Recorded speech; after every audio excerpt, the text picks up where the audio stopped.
Thanks for tuning in to another episode of the Most Excellent 80s Movies Podcast. Want to skip those ads and get early access? Become a member at truestory.fm/join and discover all the other great perks that come with it.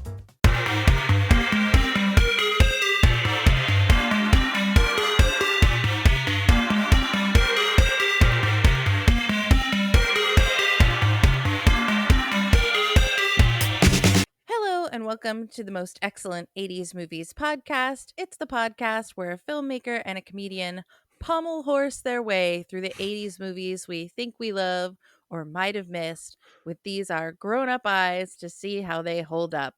And today we're talking about Gymkata, a movie selected from 1985, about which Letterboxd says, "The skill of gymnastics.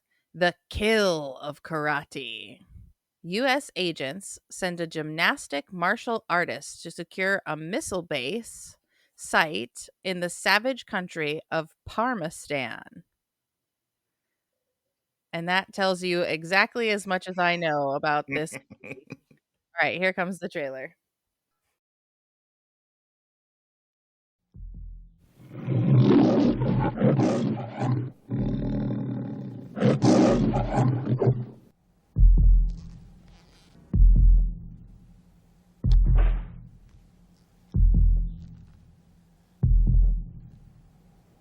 For the next 2 months, you're going to toughen your mind and your body. It's going to make your Olympic training look like finger painting. Anyone who enters Parmistan must play the game. If he wins, he's allowed his life and one request. We're interested in Parmistan for one reason, and that's location. Why don't we send in the troops? Direct military action is out of style, my friend. Finesse. There is one chance for one man. Any questions? None.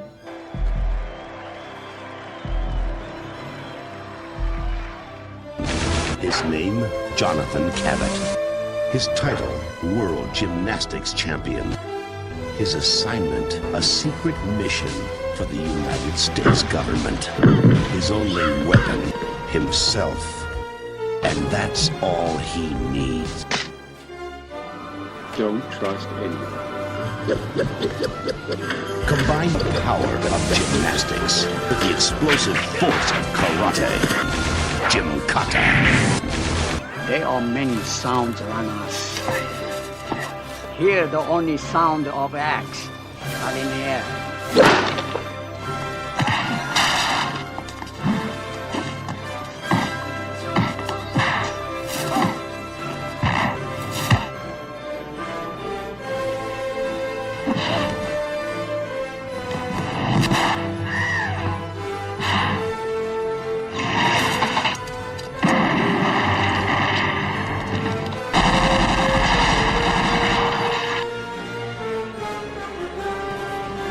When gymnastics and karate are fused, the combustion becomes an explosion, and a new kind of martial arts superhero is born.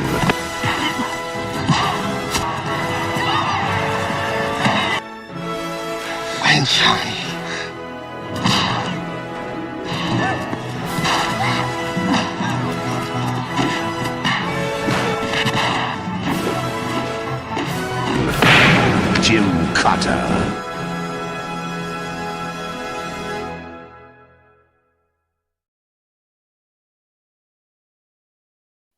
Nothing makes me feel more American than that trailer. Yeah. Ba, ba, ba, ba, ba, ba, ba, ba. Oh my gosh, we finally got to Gymkata. We did it. We got to Gymkata, and oh my god, is this the one you've all been waiting for? Question mark. Oh my god. I'm Krissy Lenz, one of the directors at the Neighborhood Comedy Theater in downtown Mesa, Arizona. And I'm Nathan Blackwell, an independent filmmaker with Squishy Studios. Excellent. And Gymkata, have you seen this before? What is my Gymkata history? No. Yeah. So this is one of those movies that I feel like I have been aware of since it was released, but it never like crossed the line. And it's like one of those movies that you like. I think the first time I knew about it was Roger Ebert. Maybe it was Siskel and Ebert doing a review of it, and just seeing the dude Kurt Thomas Kurt um Thomas. fending off a horde of crazy people with pitchforks Mm-hmm. in an alley on a pommel horse that was Mm-hmm. disguised as some piece of villager furniture, like a well. Yes. Yeah. And just the absurdity. I think this was important of like, oh my god, this movie is so bad that it's great. But I had Mm-hmm. never, for whatever reason, seen it. So I guess I'd been aware of it for, oh my gosh, nearly 30, 40 years. Oh, wow. Just because I think I saw that clip like when Siskel and Ebert reviewed it, which must have been 1985. Must have been. Little baby Nathan was like, Yeah. "What's all this then?" Yeah. But yeah, for whatever reason, just never saw it. I remember the box art. And it's just wonderfully absurd of someone doing gymnastics and knocking out ninjas.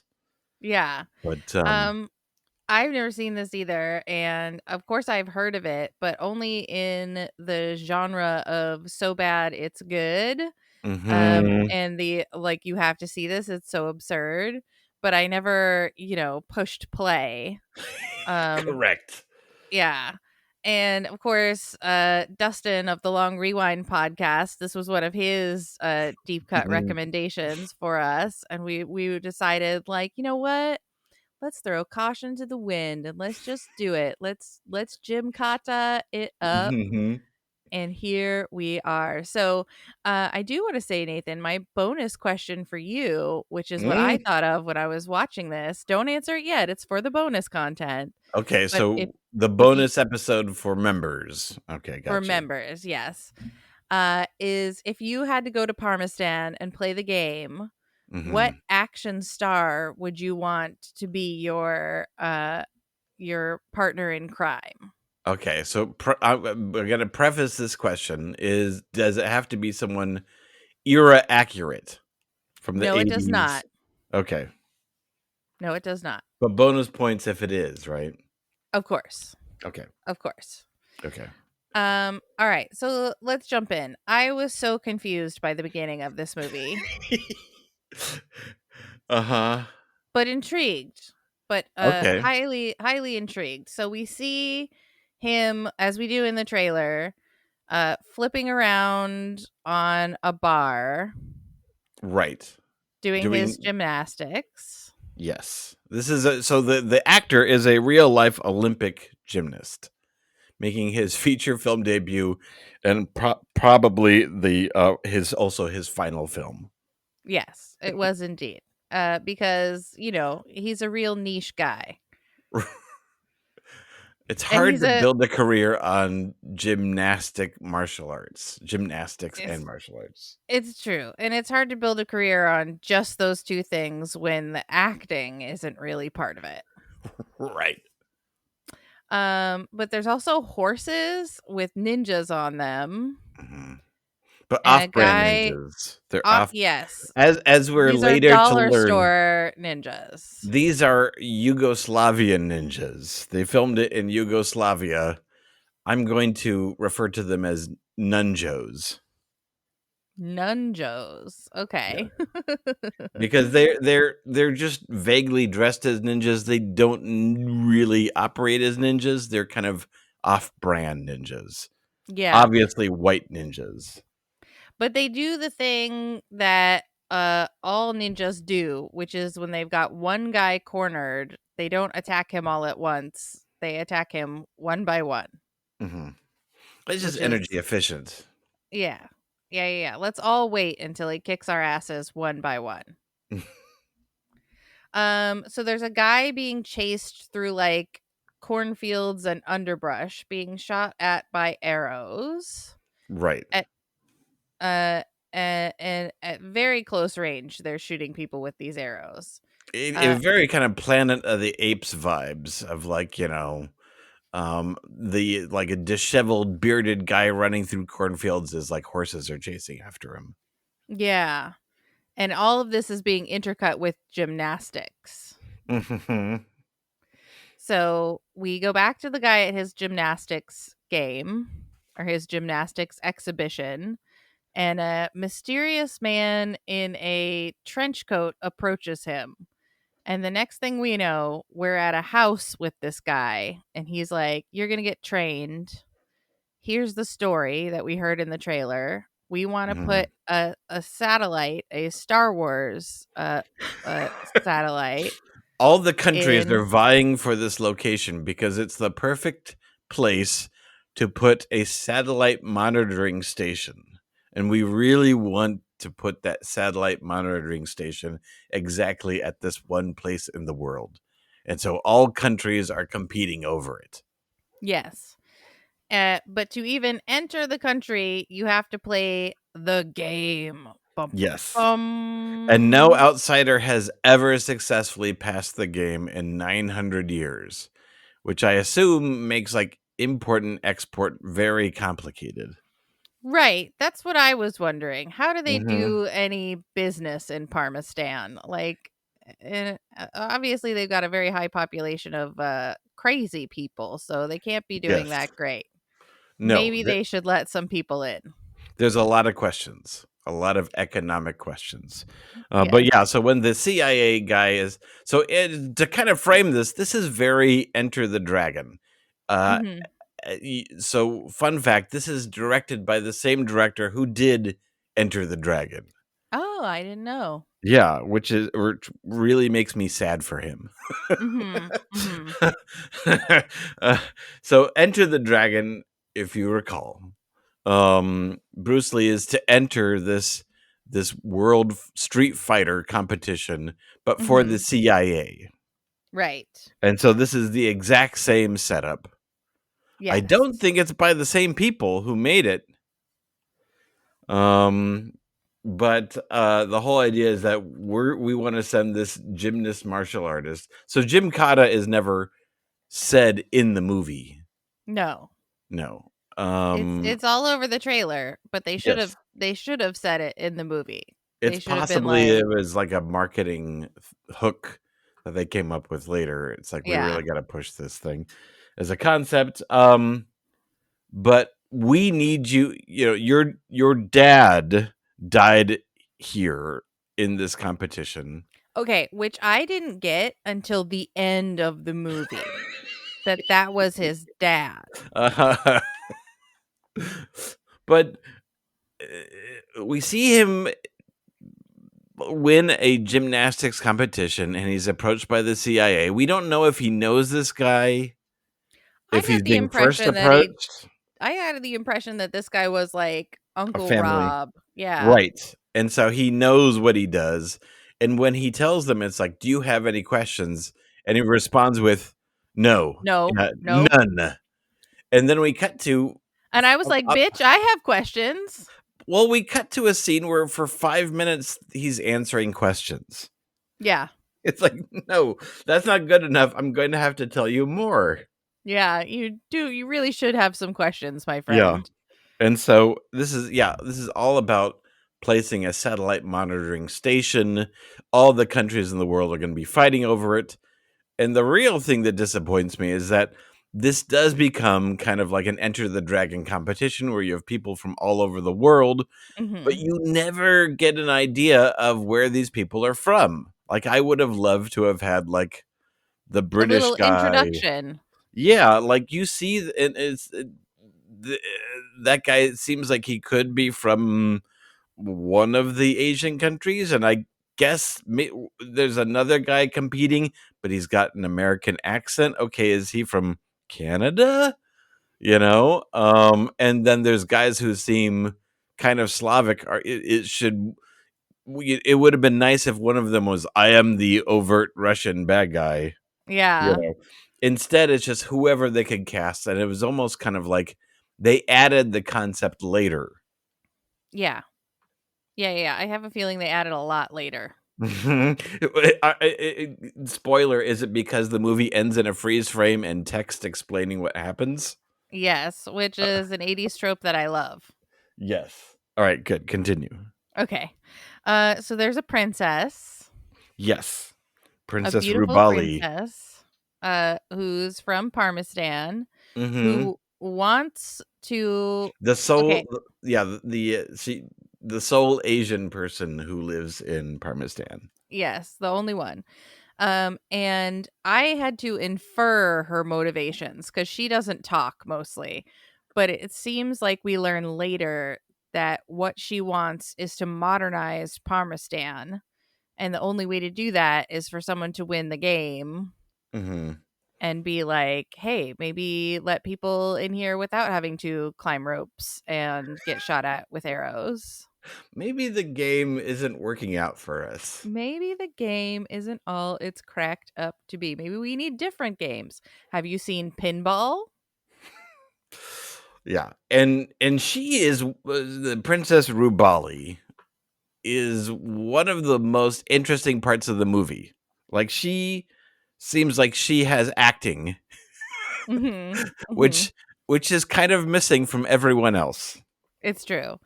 There's a part that I love. So of course they fall in love with each other. Mm-hmm. She starts off very strong. Like, she's not going to give an inch. She's going to kick his ass at every moment, let him know that he can't trust anyone. And then she kind of melts and becomes the love interest. Yes. And I think it's because he has this whole fake conversation with her where he flips in between doing characters. So he like does a twisting backflip and he faces her and he is talking as himself. Hi, Princess Rubali. How did you sleep last night? And then he does another twisting backflip and lands facing away from her and does an impression of her. I slept like a log. Thank you for asking. And then he flips back and he does this over and over and over again. It's not a short thing. It goes on and on and on. And I think that's what makes her fall in love with him. See, we got to give it up. It's actual charm and comedy that works. I knew it. Yes. But I just wanted to give everyone in this movie, aside from the princess, a haircut. His hair is ridiculous and stupid. Mm-hmm. And then later, Zurch, the guy who's the leader of the bad guys, has like Zurch. the same haircut, but he has like one long braid, like Jedi style. Mm-hmm. But Zamir. You're okay, confusing him it's not Zurch. with Tharg. Oh, Tharg, right? Tharg and Zurch. I didn't write down anyone's name. I was just like so lost. I took extensive notes, but they don't include names. This movie does not punish missing huge plot points because it doesn't No, it does not. it doesn't reward them either. Right. It sure does not. Like everything that I'm telling you about this movie, I filled in the gaps. This is your headcanon. Yeah, exactly. So they go to where they're gonna launch their infiltration of Parmistan. And they go to a Carabal salt mine. Where he's like, here are all your weapons, which will never come into play. Correct. He's got the main thing he's got is an axe that will chop through steel, but never is it seen again. Never is it seen again. He takes no weapons with him into Parmistan. Right. It's almost kind of like the Q sequence where it's like, here's all the stuff. Yeah, but you're never going to use that stuff. They should have just given him a pair of really great shoes. Mm-hmm. What I would have liked instead is them pointing out like everyday objects that can be used as gymnastic equipment. Yes. You're like, going to need to find an alley with a pole. Like, and that could be a high bar. This could be like the pommel horse. Look for Mm-hmm. these various objects. That would And have been gymnasticize Gymkata. them. Yeah. Yeah. I would have loved Um, if he had a Gymkata mentor that was pointing out how he could use these things. I would have loved that too. And like, was his dad a Gymkata or was his dad just a CIA dude? Yeah. I don't feel like I ever saw him do Gymkata. I I don't feel think, like I ever saw him do anything except get shot with arrows. yeah. And we don't even know if so spoiler, it looks like he dies. He gets shot with an arrow. And then later, this is the spoiler part. It turns out, oh my God, he actually lived. He's alive. And he lives for 2 minutes and he gets shot with an arrow. But we don't see him But then die. but then he lives again. He's alive at the end. Oh my God. Did you like he's on the horse behind Gymkata? Okay, I Uh didn't see that part. yep. This is Dad one was of those alive. movies where you can't trust us completely because it's the perfect movie to also look at your phone. And drink an adult beverage. Yes. So I guess hot take out of the door now that we're 20 minutes in. Mm-hmm. Gymkata is a so bad it's good movie. It's not a so bad it's great movie. It's Yeah. not a Ninja 3 The Domination. It's not a No. Runaway with Tom Selleck, you know. I love It's Runaway.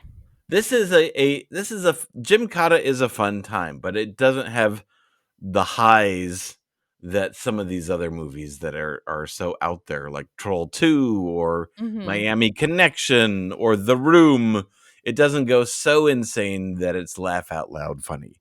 You know, it's absurd, it's confusing, but that's about as high as it goes.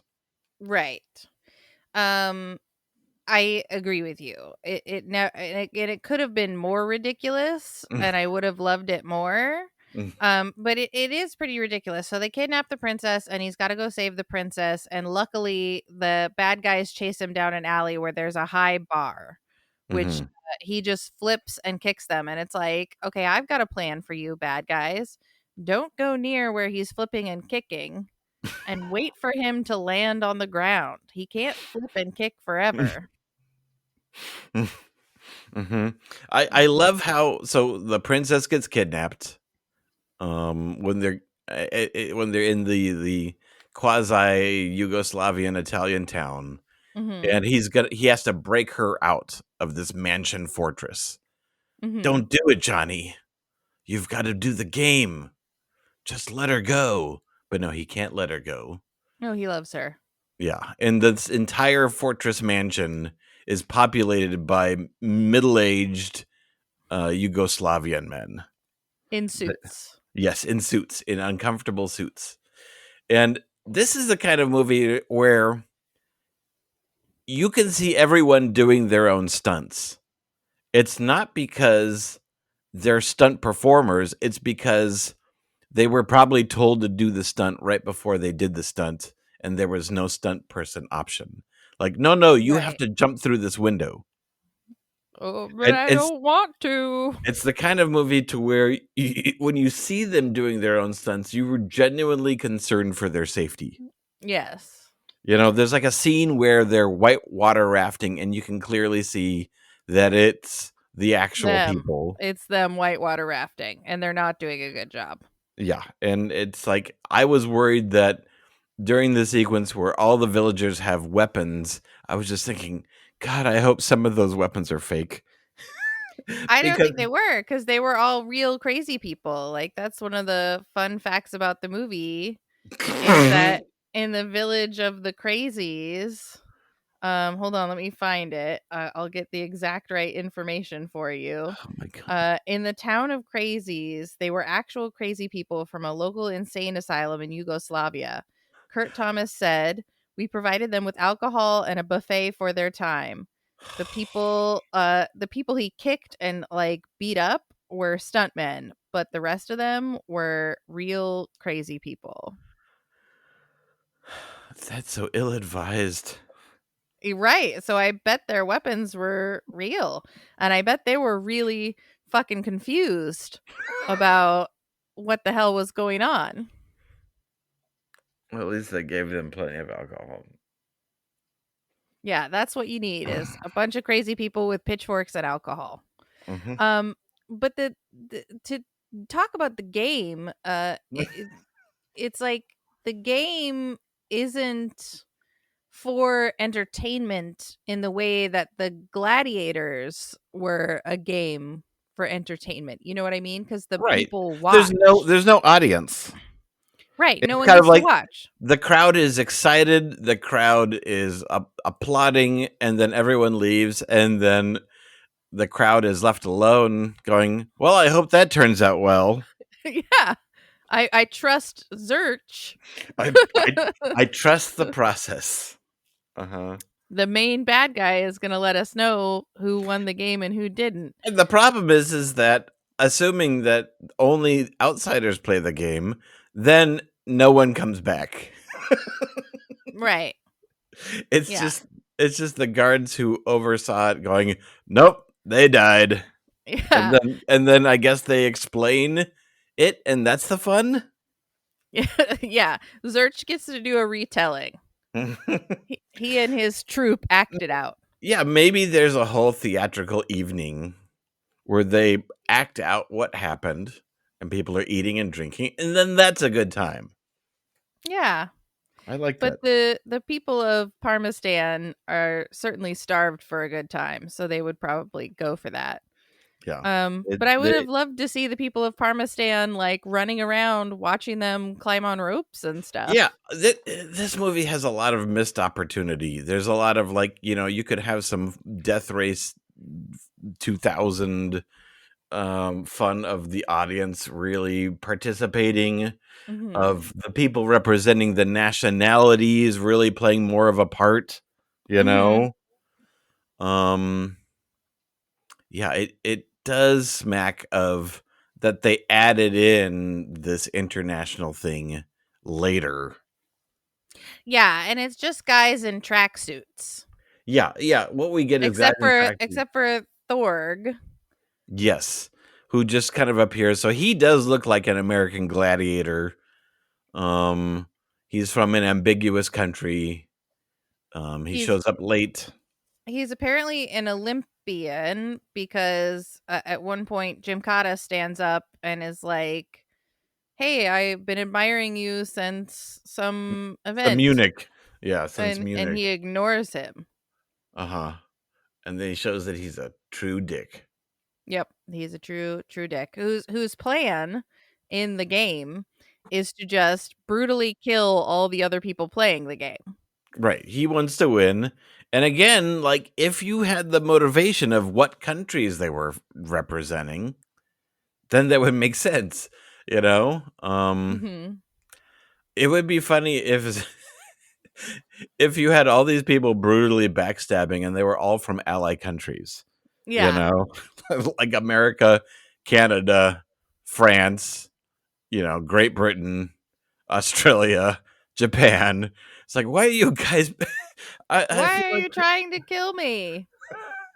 I'm Uh-huh. doing a Gymkata. Uh-huh. Yeah. So continue. Okay.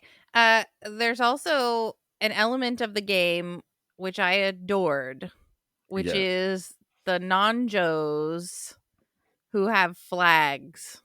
Oh yeah, as kind of like ambassadors of letting them know what which What direction to go. Uh-huh. And he does ask that question in the beginning, and he's like, what if someone gets lost or loses their way on the trail? And he's like, we would never allow that. This is a professional level game. We've got guys with flags. Mm-hmm. It would have been great if there was one that was like giving them bottles of water as they ran by. Mm-hmm. Or like at a marathon, little cups of water that they could just splash in their faces. Mm-hmm.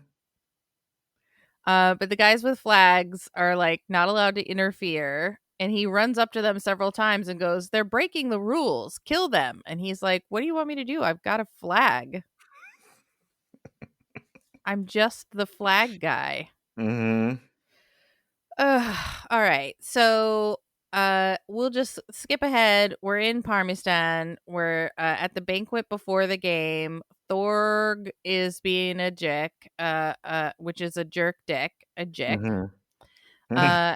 And the leader of the bad guys, So there's the king, who's the princess's dad. so they say. So they say adopted. Mhm. Um, and then there's the head jerk, Zamir, who's I'm kind gonna of like keep the calling him Zurch. Zurch. So Zurch, he's like the second in charge. He's the guy who secretly wants power and wants to dethrone the king. And Mhm. it's revealed that the princess is betrothed to Zamir, to Zurch. Yeah. That he And they're gonna get married on the day that the game is over. yeah. Again, Zamir is also American accent, white guy. Yep. Probably a gymnast as well. Yes. Seems very like. Right. And he does a little knife show where he's like flipping around his knives, and Gymkata tells him, "Keep your metal back in your pants." Mm-hmm. So someone did a pass on the dialogue, That's and they yeah. were like, "Let's add jokes." And at this point, like Jonathan and the princess have already lied in Congress together and formed Mhm. an emotional bond. Mhm. So they have kind of a secret Romeo and Juliet meeting afterwards, saying no, I must move on. I must do this for my people. And he's like, oh, really? Please don't. Please don't. I see what Um, you're saying. However, I would like to counter yeah. with, "What if you don't?" Yeah. So she cares about him, but she cares about her people more.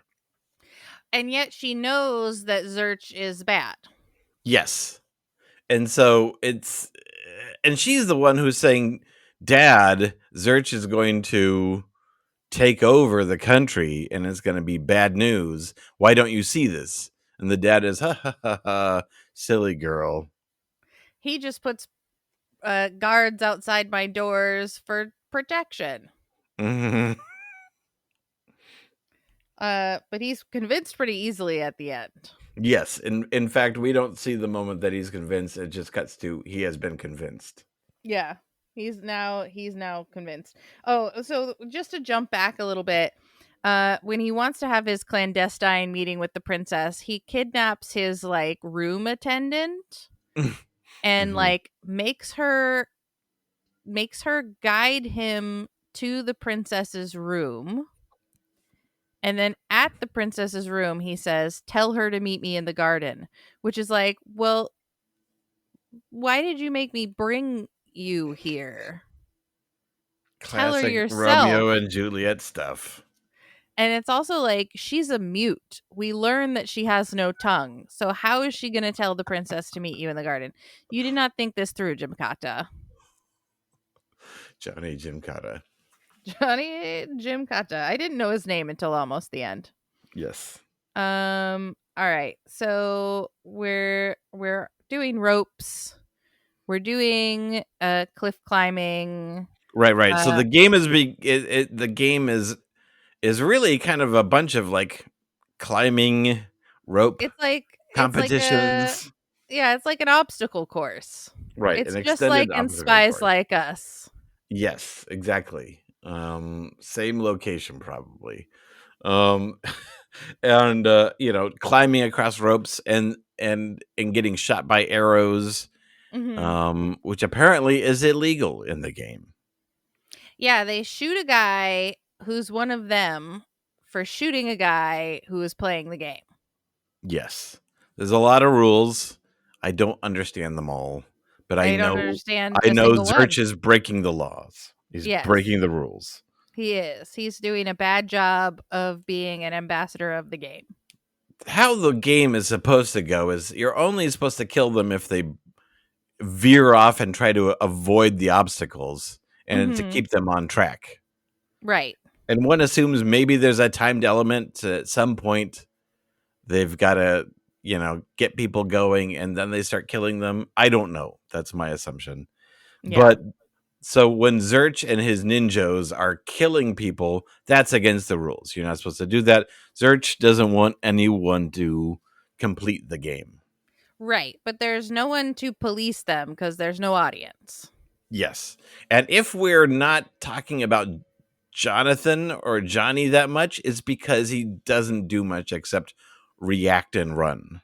He's Yeah. really more of a vessel for completing this game. There's not Yes. too much personality wise that he's bringing to the No, table. there's not. But And honestly, that's also the writing's fault. Like, he doesn't have much agency. He doesn't, besides trying to rescue the princess, he doesn't do much. He doesn't like try to befriend these other guys. He doesn't help someone out at some point.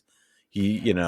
Although I would argue that he tries, because when we get to the village of crazies, he's like, Gomez, where are you, Gomez? And I'm like, who the fuck is Gomez? We never established this. And then he finds Gomez, oh no, pinned to the wall with more pitchforks. This village of crazies, everyone has 8 pitchforks. Well, they don't get a lot of imports, so they export pitchforks. Yeah. They manufacture pitchforks. Yes. I loved the Village of Crazies. Although it seems to me like if most of the game is like tests of physical strength, like an obstacle course, Mm-hmm. making your way through a village of murderous crazies doesn't make a lot of sense. Right. Well, the whole economy of a town of murderous crazies also seems a little strange. Like, I feel like we're missing some scene where they're giving them an incentive to kill people who come in. Like, if they're killing people all the time, then the population of Crazy Town would be very small at some point. Mm-hmm. They're obviously not killing themselves. Well, except for at one point, he's cornered by a guy with like a scythe, a little mini scythe, and he swipes at Gymkata and misses. And so he cuts off his own hand. Yeah, that has to have been something that he was doing for the first time. So, like, Yeah, he doesn't accidentally cut off his own hand. He he does it deliberately on cuts off. purpose. Yeah, so he's having a rough time. My guess, this is giving the movie a lot of credit, and you had to do a headcanon, is that they're withholding things like food and stuff like that. And so they basically give them the supplies and maybe also alcohol to go do this, but they have to comply, basically. Mm-hmm. Mm-hmm. Or they're not going to give them their food. Yeah. I like that. I love the pommel horse scene. Yes. Which we've discussed a little bit, but he just like, and it's very impressive. Like, I was like, way to go, Johnny Gymkata. You are killing it on this pommel horse. Like, you have genuine skill. Gosh, his name should have been Jim, and then we could have just called him Gymkata. Yes.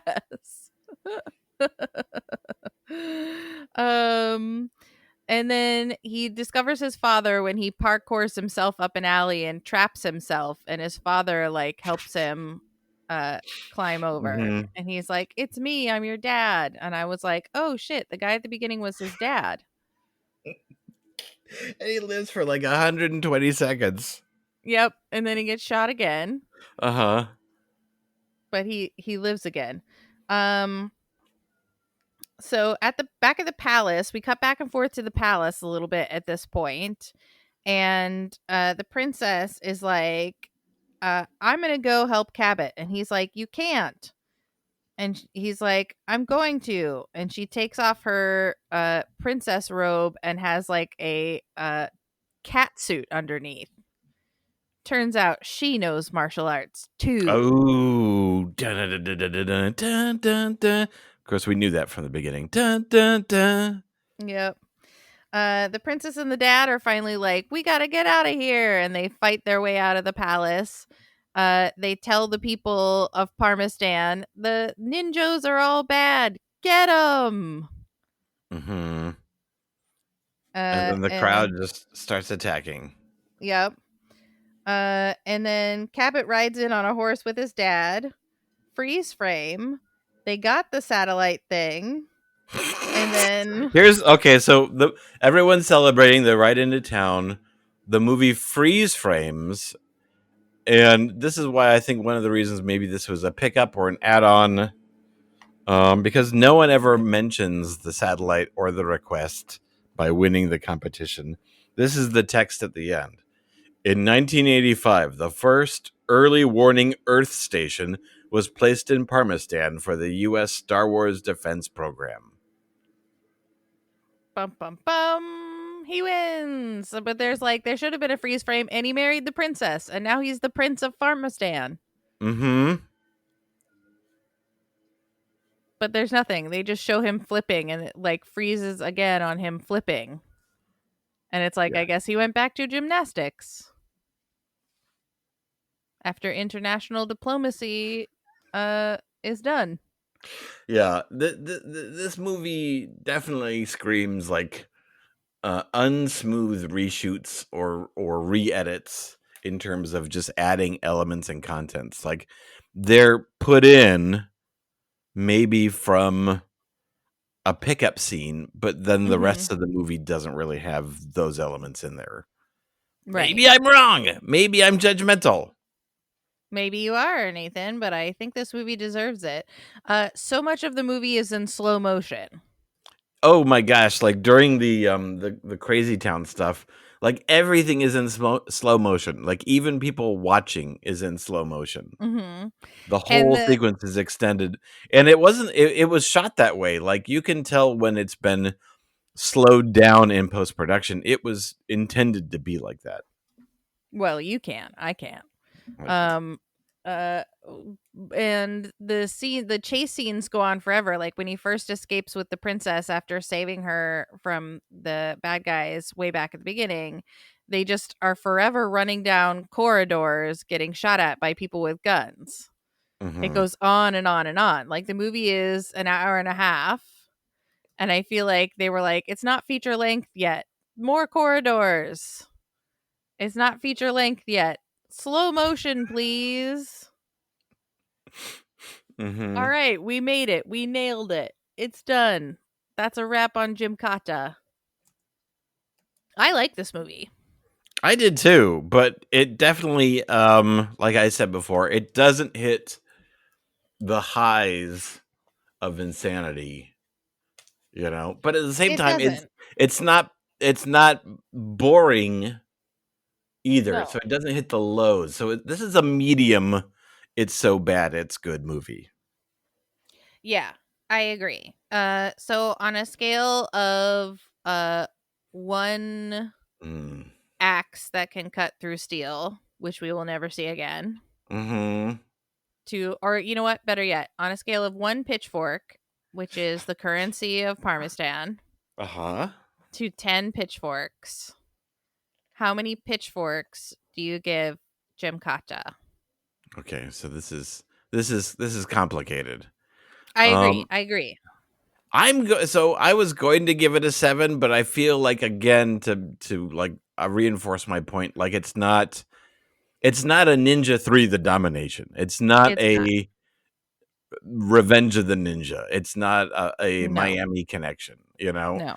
It's so you have to bring it a little lower than those guilty pleasure movies, So it's kind of a, I don't want to do it dirty, but it's kind of a 6.5, 6.7. Mm-hmm. It's lower.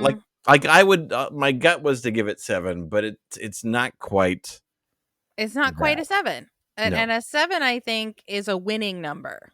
Yes. And a 7 means you should watch this movie. Yeah. And then when you're in the 6, there's caveats, you know? So I can't. So I totally agree with the 6.5. Okay. That's what I was going to rate it too.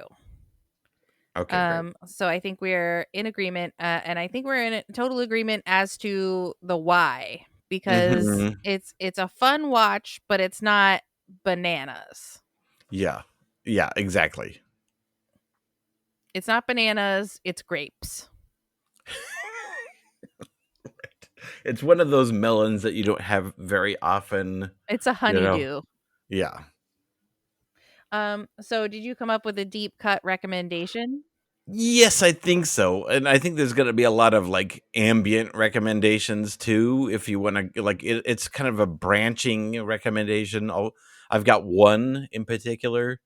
Okay. But okay, so this is, I'm a fan of the "It's so bad it's great" kind of movies, Yeah, me and too. there's kind of a couple of categories. There's the martial art movie, which Mhm. Gymkata kind of falls into, and then Mhm. there's kind of the ego movie, the one that was created by one person. Maybe they never do another movie ever again, but they wanted to be an action star or a drama star or whatever. Yeah. And so Gymkata is definitely the martial art style. Like, it was made by a company that doesn't know how to make movies, but they know how to raise money and to sell movies.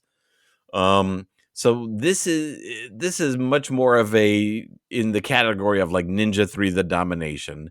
And Mhm. if you're looking for something like the like Gymkata, you should go for Ninja 3 The Domination.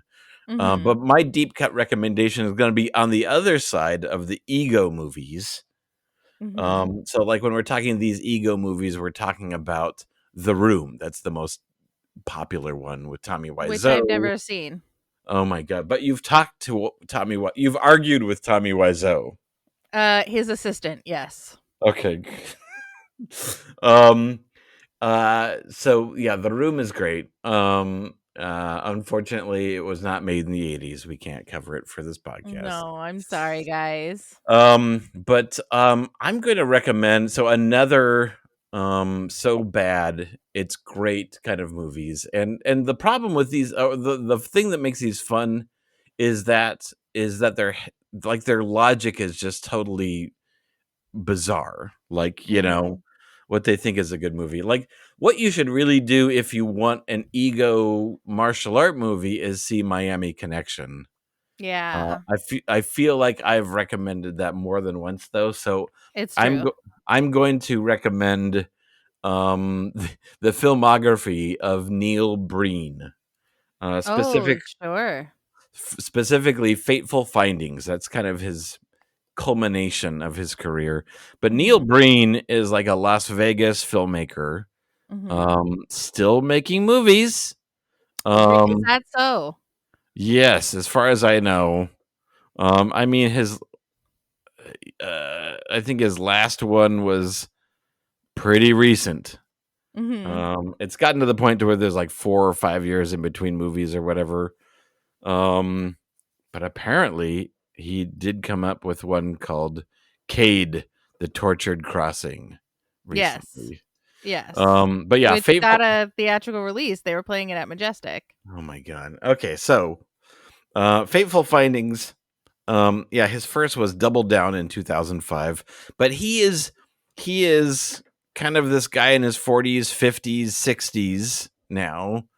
Um, I think he was like a Las Vegas real estate Mhm. Mhm. guy, um, or architect. I don't know. Um, but he's always at the center of a conspiracy, and he's always the one who knows the answer, and he's going to whistle blow the real answer, and no one ever believes him, and he's always a victim, but he's got the truth, and he's just got to broadcast the truth, etc., etc. And that's kind of the theme throughout all of his movies. But it's just so wonderful to watch someone drive the whole movie with his ego and what is a good movie and what's the truth and the psychological underpinnings of whatever he feels he's a victim of is like the Mhm. logic of the movie. So if you're looking I for love it. that, Fateful Findings 2012, I'm sure it's available on Amazon. That's my recommendation. I love it. That's wonderful. Mine is a real world thing. So I was really excited by him running through the village of crazies. And at first, he's like wandering through the village and literally nothing happens for a long, long time. He's like wandering through the village and there's like people laughing at him from windows, but it seems like they're afraid to come out. Later, there's hundreds of crazies that are coming at him with axes and pitchforks and all kinds of weapons. But at first, he's just, and you're like, the anticipation is getting to you. So I want to recommend a similar experience, which is Universal Studios Halloween Horror Nights. Ooh. Because they essentially close Universal Studios early, and the whole thing becomes a haunted house. Oh, that's fun. Yeah, there's of course real haunted houses that you can go in that are all themed to like popular movies. So most recently when I went last year, they had like a Ghostbusters Frozen Empire and an Insidious and a The Quiet Place. So they're not all the most current. But they're all based on, of course, Universal Studios movies, where they just like sort of tell you the story in the haunted house. So you can walk through these haunted houses, but when you're out in the streets of Universal Studios, it's also like a haunted house. Like people will come up to you and like uh try and scare you. That's fun. It's very fun. And so it's a really amusing thing to like go, get a drink, walk around Universal Studios, maybe taking a ride or two, maybe go to Hogwarts for a little while. But mostly just wander around the streets and be attacked by these various actors who are dressed up as very scary things. It's like civilization's broken down. Yeah, and you're at Universal Studios. Mm-hmm. And I love it. I went in 2024. I had a great time. It was too scary for my 15-year-old Rocket. He went home. But I stayed and did all the haunted houses and wandered around the streets and got scared by people and drank White Claws and had a great time. That's great. Yeah, and of course I recommend Universal Studios as a movie lover because they did a whole Blumhouse haunted house on the studio tour. So you had to take the studio tour tram to the Bates Motel, and then you got to go through the exterior of the Bates Motel as people were jumping out and scaring you. Wow. Yeah, it was pretty fun. Okay, so before we get to our what action star would you pick to Ooh. help you win the game, we have to do our closing business. Thank you so much for listening with us to the Gymkata episode. Thank you for being here with us at the end. Let's learn a little more about Nathan Blackwell. Where can people find you and support your movie making endeavors? Well, squishystudios.com is the easiest solution for our feature film, the last movie ever made, web series, short films, stuff like that. You can even check out some of the corporate and commercial content I do to actually make a living. That's on the website as well. So, squishystudios.com. And you can find me at the Neighborhood Comedy Theater in downtown Mesa, Arizona. If you're ever in the neighborhood, check out the Neighborhood. We can't wait to see you there. Tell me you're a listener to the Most Excellent 80s Movies podcast, and I will buy you a pint at the Sacred Pint, which is our little tap house in the front of the theater. If you want to listen to me prattle on about my favorite show, you can listen to Gank That Drank, a supernatural drinking game podcast, also a product of True Story FM. So you can get it on True Story FM or wherever the finest podcasts are stored. And of course, if you want to support this podcast, become a member. You get episodes early and ad-free, and you get that bonus content like we've been talking about. You can also go on the Discord and shoot us a little message. What are your favorite So Bad It's Good movies? Let us know. Or if you want to be a member without spending any money, you can't be a member without spending any money, but you can be a supporter of this podcast by liking, rating, reviewing, thumbs up, star, subscribe, tell a friend, tell a neighbor, tell your local village of crazy people to put down their pitchforks and listen to the most excellent 80s movies podcast.